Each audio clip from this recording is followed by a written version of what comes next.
ಕಾರ್ಮಿಕರಿಗೆ ವೇತನ ನೀಡಿರುವುದಿಲ್ಲ. ತಕ್ಷಣ ಸಂಪೂರ್ಣ ಸಂಬಳ ನೀಡುವಂತೆ ಆಗ್ರಹಿಸಿ ನಗರದ ಸಮೀಪ ಹನುಮಂತಪುರ ಬಳಿ ಕೈಗಾರಿಕಾ ಪ್ರದೇಶದಲ್ಲಿರುವ ನ್ಯೂ ಮಿನರ್ವಾ ಮಿಲ್ ಬಟ್ಟೆ ಫ್ಯಾಕ್ಟರಿ ಮುಂದೆ ಕೆಲಸ ಮಾಡುವ ಕಾರ್ಮಿಕರು ಎಐಟಿಯುಸಿ ನೇತೃತ್ವದಲ್ಲಿ ಶುಕ್ರವಾರದಿಂದ ಅನಿರ್ದಿಷ್ಟಾವಧಿ ಪ್ರತಿಭಟನೆ ಆರಂಭಿಸಿದರು. ಇದೇ ವೇಳೆ ಎಐಟಿಯುಸಿ ಜಿಲ್ಲಾಧ್ಯಕ್ಷ ಎಂಸಿ ಡೋಂಗ್ರೆ ಮಾಧ್ಯಮದೊಂದಿಗೆ ಮಾತನಾಡಿ, ತಾಲೂಕಿನ ಹನುಮಂತಪುರದಲ್ಲಿರುವ ನ್ಯೂ ಮಿನರ್ವಾ ಮಿಲ್ ಸಂಸ್ಥೆಯು ನ್ಯಾಷನಲ್ ಟೆಕ್ಸ್ಟೈಲ್ಸ್ ಕಾರ್ಪೊರೇಷನ್ ಎನ್ಟಿಸಿ ಭಾಗವಾಗಿದ್ದು, ದೇಶಾದ್ಯಂತ ಈ ರೀತಿಯ 23 ಘಟಕಗಳು ಇದೆ. ಈ ಎಲ್ಲಾ ಘಟಕಗಳು ಮಾರ್ಚ್ 2020ರಿಂದ ಸ್ಥಗಿತಗೊಂಡಿರುತ್ತವೆ. 2020 ಏಪ್ರಿಲ್ 1ರಿಂದ ಕಾರ್ಮಿಕರಿಗೆ ಪೂರ್ತಿ ಸಂಬಳ ನೀಡದೆ ಶೇಕಡಾ 50ರಷ್ಟು ಸಂಬಳವನ್ನು ನೀಡುತ್ತಾ ಬಂದಿರುತ್ತಾರೆ ಹಾಗೂ ಉಳಿದ ವ್ಯತ್ಯಾಸದ ವೇತನವನ್ನು ಯಾವಾಗಲಾದರೂ ಒಮ್ಮೆ ನೀಡುವ ಪರಿಪಾಠ ಬೆಳೆಸಿಕೊಂಡಿರುತ್ತಾರೆ ಎಂದು ದೂರಿದರು. ಕಳೆದ ನವೆಂಬರ್ 2024ರಿಂದ ವೇತನವನ್ನೇ ನೀಡಿರುವುದಿಲ್ಲ. ಇದರಿಂದಾಗಿ ಕಾರ್ಮಿಕರ ಜೀವನ ಅತಂತ್ರಗೊಂಡು ದುಸ್ತರವಾಗಿದೆ. ಇದರ ಪರಿಣಾಮವಾಗಿ ಕಾರ್ಮಿಕರ ಇಎಸ್ಐ, ಪ್ರಾವಿಡೆಂಟ್ ಫಂಡ್ಗಳೆಲ್ಲ ಕಂತುಗಳು ಸಂದಾಯವಾಗದೆ ಈ ಸೌಲಭ್ಯಗಳು ಕಾರ್ಮಿಕರಿಗೆ ಇದ್ದು ಇಲ್ಲದಂತಾಗಿದೆ. ಈ ವಿಚಾರಗಳ ಕುರಿತು ಮ್ಯಾನೇಜ್ಮೆಂಟ್ ಗಮನಕ್ಕೂ ಅನೇಕ ಬಾರಿ ಸೆಳೆದರೂ ಯಾವುದೇ ಪ್ರಯೋಜನವಾಗಿರುವುದಿಲ್ಲ. ಸಮಸ್ಯೆ ಕುರಿತು ಈ ವಿಚಾರಗಳನ್ನು ಮುಂದಿಟ್ಟುಕೊಂಡು ನ್ಯೂ ಮಿನರ್ವಾ ಮಿಲ್ ಫ್ಯಾಕ್ಟರಿ ಮುಂದೆ ಕಾರ್ಮಿಕರು ಸೇರಿ ಪ್ರತಿಭಟನೆ ಮಾಡಲು ಮುಂದಾಗಿದ್ದೇವೆ ಎಂದು ಹೇಳಿದರು. ಸರ್ಕಾರದ ಗಮನ ಸೆಳೆದರೂ ಕೂಡ ಇದುವರೆಗೂ ಯಾವ ಗಮನ ವಹಿಸಿ ಸಮಸ್ಯೆ ಬಗೆಹರಿಸಿರುವುದಿಲ್ಲ, ನಿಷ್ಕ್ರಿಯವಾಗಿದೆ. ಮಿನರ್ವಾ ಮಿಲ್ ಬಟ್ಟೆ ಫ್ಯಾಕ್ಟರಿ ಮ್ಯಾನೇಜ್ಮೆಂಟ್ ಅತ್ಯಂತ ಜವಾಬ್ದಾರಿಯುತವಾದದ್ದು. ಕೂಡಲೇ 7 ತಿಂಗಳ ಸಂಬಳ ಕಾರ್ಮಿಕರಿಗೆ ಕೊಡಲು ಆಗ್ರಹಿಸಿ ಜೂನ್ 14ರ ಶನಿವಾರದಂದು ತೀವ್ರತರವಾದ ಹೋರಾಟ ಮಾಡಲಾಗುವುದು.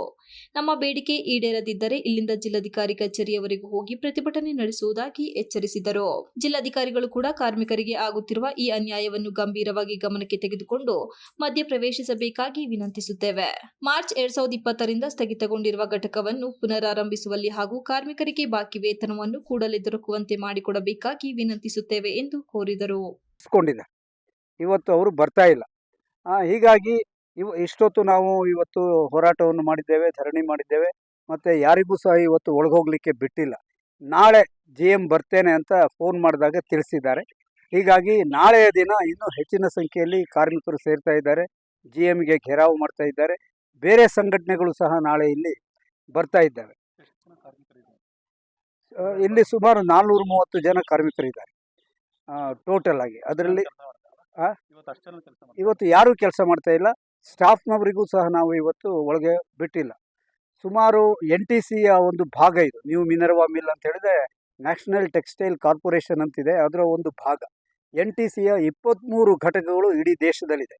ಆ 23 ಘಟಕಗಳು ಸಹ ಮಾರ್ಚ್ 2020ರಿಂದ ಬಂದಾಗಿದ್ದಾವೆ.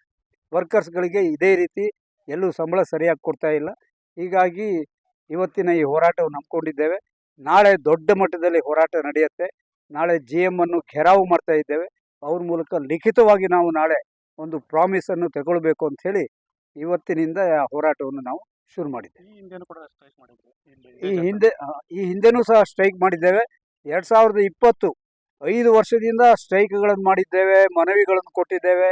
ಸುಮಾರು 400 ಮನವಿಗಳನ್ನು ನಾವು ಕೊಟ್ಟಿದ್ದೇವೆ. MLAಗಳಿಗೆ ಮನವಿ ಕೊಟ್ಟಿದ್ದೇವೆ, MP ಗಳಿಗೆ ಮನವಿ ಕೊಟ್ಟಿದ್ದೇವೆ. ಹಿಂದೆ ಪ್ರಜ್ವಲ್ ರೇವಣ್ಣ ಅವರು MP ಆಗಿದ್ದಾಗ ಪಾರ್ಲಿಮೆಂಟ್ನಲ್ಲಿ ಈ ವಿಚಾರ ಎತ್ತಿ ಅವರು ಪ್ರಶ್ನೆ ಎತ್ತಿದ್ರು. ಆಮೇಲೆ MLAಗಳಿಗೆ ಕೊಟ್ಟಿದ್ದೇವೆ. ಮೊನ್ನೆ ಕುಮಾರಸ್ವಾಮಿ ಅವರು ಹಾಸನಕ್ಕೆ ಬಂದಾಗ ಮಾರ್ಚಲ್ಲಿ ಅವರಿಗೂ ಸಹ ಮನವಿ ಕೊಟ್ಟಿದ್ದೇವೆ.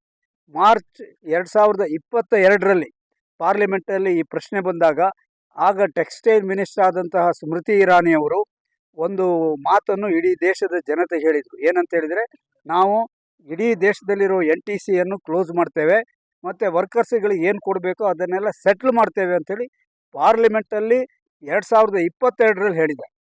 ಅದು ಹೇಳಿ ಈಗ 3 ವರ್ಷ ಆಯಿತು. ಯಾವುದೇ ಅದ್ರ ಬಗ್ಗೆ ಯಾವುದೇ ಆ್ಯಕ್ಷನ್ ತಗೊಳ್ಳಿಲ್ಲ. ಸರ್ಕಾರ ನಿಷ್ಕ್ರಿಯವಾಗಿದೆ. NTC ಮ್ಯಾನೇಜ್ಮೆಂಟ್ ಅಂತೂ ಭಾಳ ಬೇಜವಾಬ್ದಾರಿಯುತ ಮ್ಯಾನೇಜ್ಮೆಂಟು. 7 ತಿಂಗಳಿಂದ ಸಂಬಳ ಕೊಟ್ಟಿಲ್ಲ.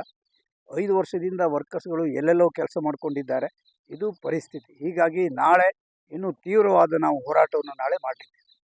ಪ್ರತಿಭಟನೆಯಲ್ಲಿ ಎಐಟಿಸಿಯು ಪ್ರಧಾನ ಕಾರ್ಯದರ್ಶಿ BM ಮಧು, ಉಪಾಧ್ಯಕ್ಷ JR ಸಂತೋಷ್, ಕಾರ್ಯದರ್ಶಿ HS ಮಂಜೇಗೌಡ, ಖಜಾಂಚಿ GC ಲೋಕೇಶ್ ಇತರರು ಉಪಸ್ಥಿತರಿದ್ದರು.